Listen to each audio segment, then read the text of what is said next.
the mind, the spirit, and the garden within.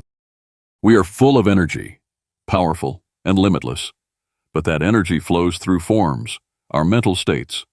These states guide how we live and feel. They're not fixed. They shift, change, and can be shaped in many ways. Each mental state is different, and each one creates a different kind of experience. It shapes how we think, how we act, and how we see the world. There are thousands, even countless, possible mental states that a person can experience. Each one is like a unique world, combining thoughts, emotions, memories, and perceptions in its own way. No two states are exactly the same, and no two people live through them in the same form. This is what makes every person's inner world deeply personal, complex, and full of endless possibilities. And yet, the remarkable paradox is this: our conscious mind can shape our mental state, and our mental state can shape our conscious mind. So yes, being happy, productive, or becoming something meaningful is a choice. But that choice depends on whether we can influence the state we're in. To really understand this, imagine it not like a machine, but like nature, like a farm. Inside you is a field. You are the farmer. There's soil, your mind, seeds, your thoughts and words, energy, your spirit, and creatures, your emotions, habits, and influences. Light and water flow through this field. These are the two types of energy in your spirit: passion and strength. Water represents your love, kindness, and emotional connection. Light is your power, your drive, and your will. The source of both is endless, like rain and sunlight. But inside us, that flow is often blocked or covered. Still, the source itself is divine. Your soul's energy comes from God, and it has no limit. We are the ones who block it with fear, pain, or forgetting who we are. Then come the seeds. Some seeds we plant ourselves, in the things we say to ourselves. Others are planted by others, in what they say to us or how they treat us.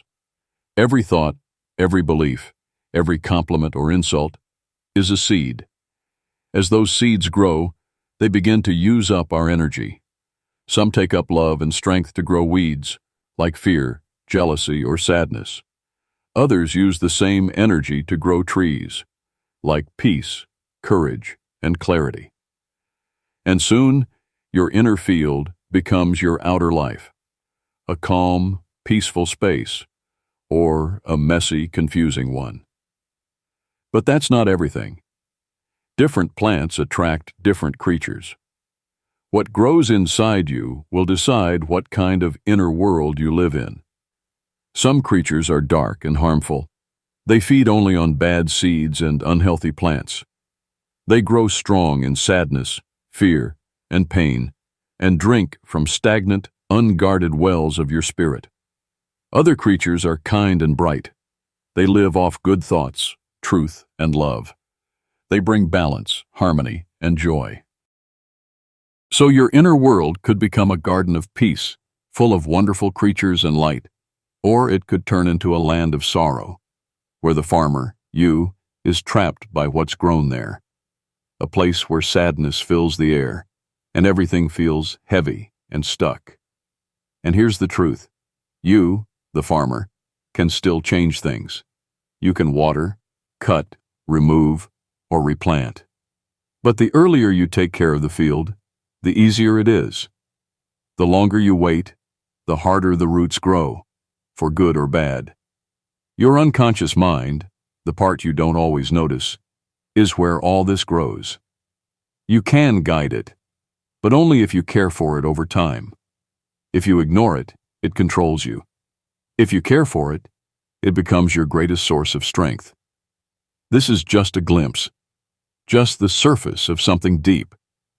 The garden inside you could take whole books to explain. But here's what you must remember. The plant you water within you is what defines you. It is what limits or liberates you.